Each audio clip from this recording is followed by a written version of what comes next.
Good morning, good afternoon, or good evening, based on when you're watching this video. It is not live.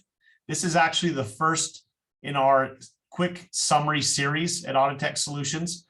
What the idea of the quick summary series is to allow our audience to get a quick 10-minute bite-sized type of conversation on a key topic. Today, we're going to be talking about construction auditing with Jeff Ebert. I'm going to be pretty quick as we walk through our introductions because of our 10-minute limitation. But moving forward to those introductions, my name is Ben Evans. I am the president at Auditing Solutions.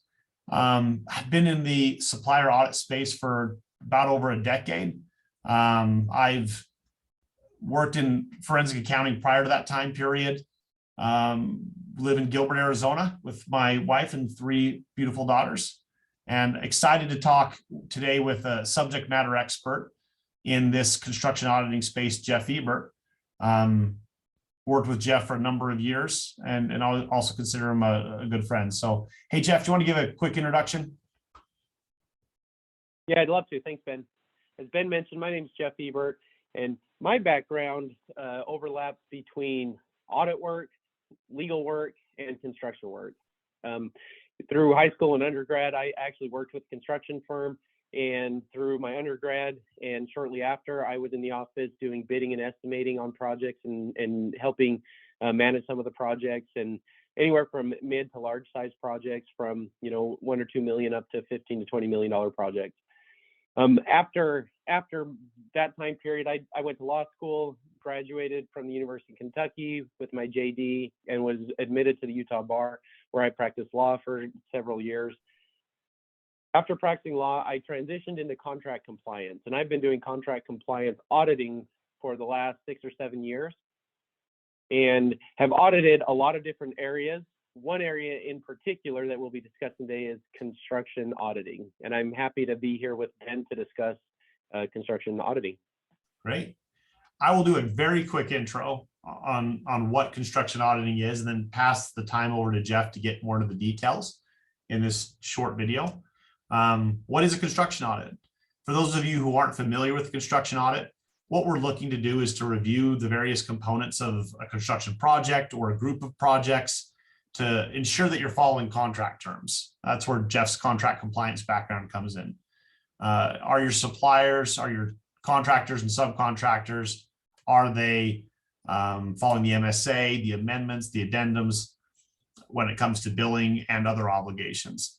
These construction audits are typically performed on a prepay basis, meaning that as a monthly invoice is submitted or invoices are submitted in a large construction project, those invoices are reviewed prior to payment so that if there's any adjustments that need to be taken, those can be communicated to the contractors and subcontractors. Conversely, there's also instances where a construction audit might be performed on a post-payment model. And the post-payment model, it could be looking back a year or 2 or even 3 years at a project or group of projects to see if historical billings that have already been paid for were correctly invoiced and billed accurately. So we've performed work in both environments, and recommend both models, when applicable. So with that being sensitive time, I'm going to jump right into to hand the time over to Jeff on common construction risks. Jeff, do you want to take over here? Yeah, I'd love to. We'll go through this list of the risks that we see most commonly through the audits we perform on construction projects. And as Ben mentioned, the core focus of a construction audit does look at the construction costs, but there are other risks that aren't direct costs to owners that we also look at to avoid future costs or indirect costs down the road. And I'll start with this risk. The highest potential risks that we see are related to change orders. As you can imagine, most owners greatly fear the number of change orders or the magnitude of change orders that are generated or initiated by the general contractors. And we see that as the highest potential risk of a project exceeding its budget or having erroneous billings and costs that are otherwise avoidable to the owner. Some other risks that we look at, the contractor and or legal risks. We look at the different types of contracts that govern construction projects, and there's a handful of common contracts that we look at, whether it be lump sum or cost plus, time and material, guaranteed maximum price. The different contracts help create and develop the framework of the audit and how the billings are expected to be submitted to the owner, and it is the basis of how we perform our audits. We also look at budget risk, design risk. These are more of the cost avoidance down the road.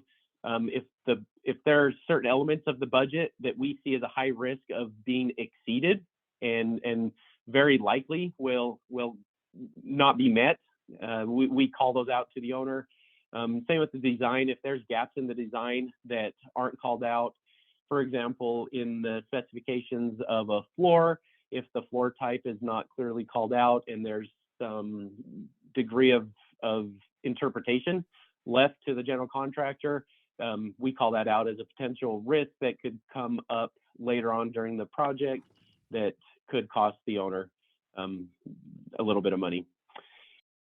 Cost containment risk, obviously this is the core of the audits we do in construction, is to contain those costs, that there aren't costs that shouldn't be going out from the owner, whether it be related to any of these risks that we're discussing or other risks that may not come out until we see that in the audit through like a request for payment or a progress payment. And as we're reviewing those, we see some costs that would have been paid, but for the audit was able to identify those as billings that shouldn't be paid. Other common risks, liability and surety. We look at the ways to mitigate that. Typically with liability is an insurance policy. We check to make sure the insurance policy meets the requirements and is underwritten by a insurance provider that is acceptable, for example. And similar is the surety risk. Make sure the performance bond and payment bonds are met, and that risk is mitigated to the owner. Some of the other risks, schedule risk. We look at the liquidated damages clause, make sure there is a liquidated damages clause that can protect the owner if the schedule is not met.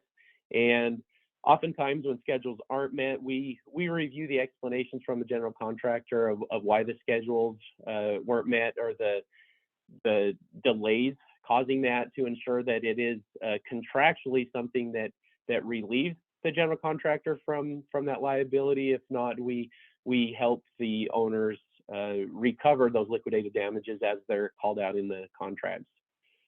And then the final two, quality risk and safety risk.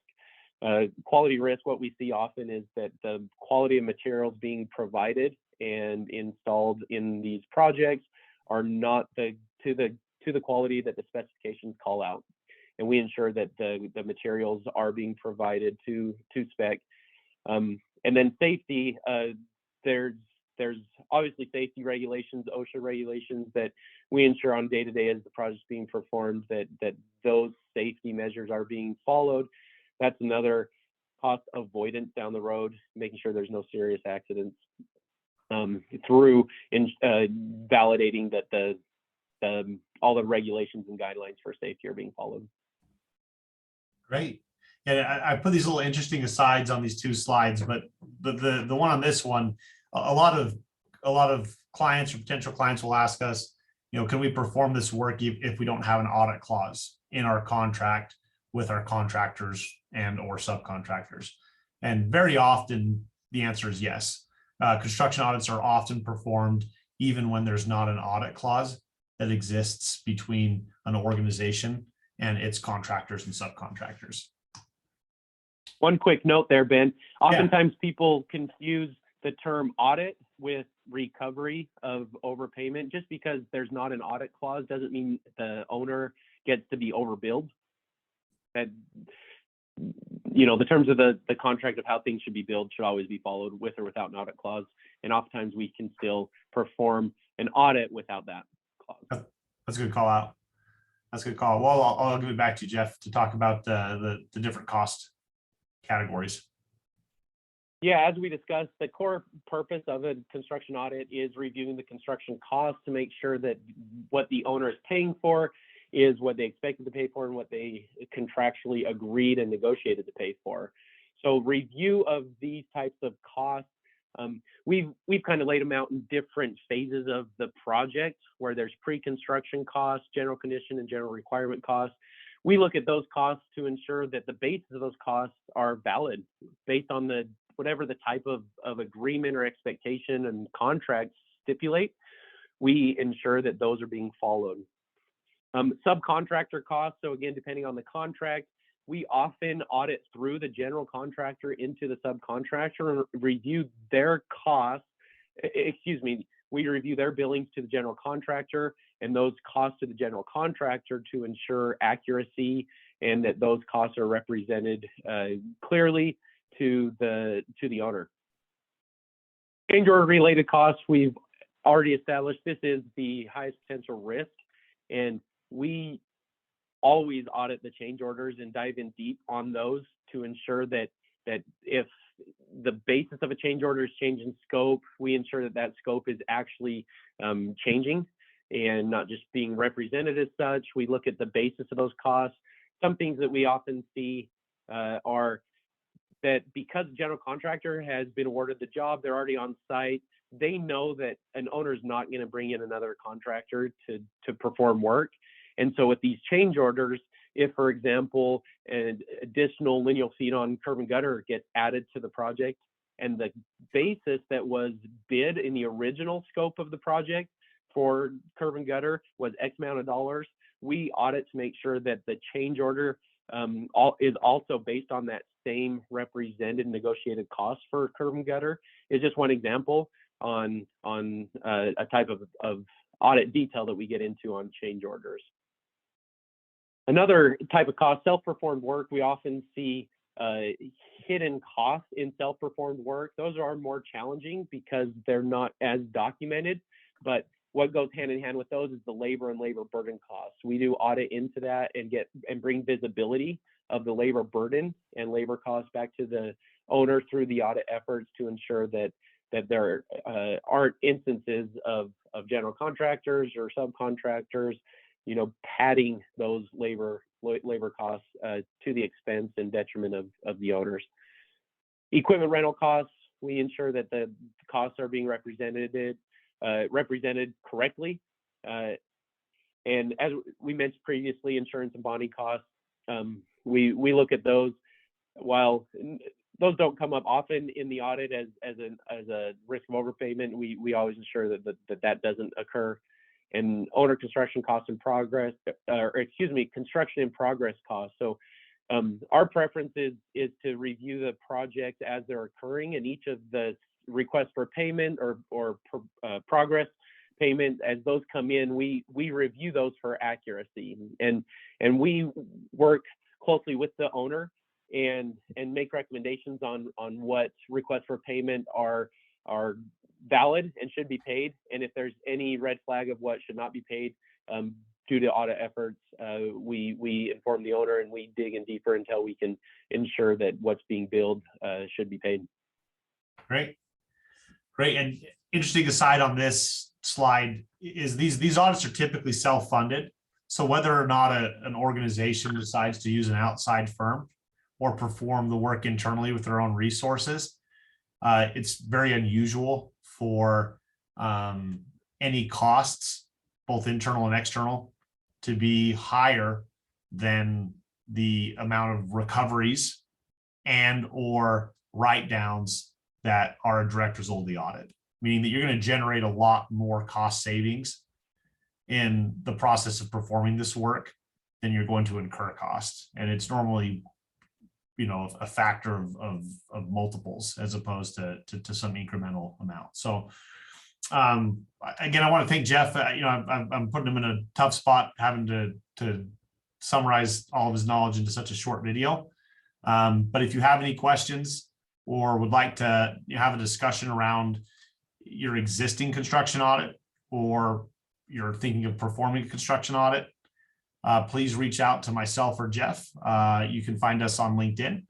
You can also find Audit Tech Solutions on LinkedIn as well. So appreciate all the audience for listening, and looking forward to the next video.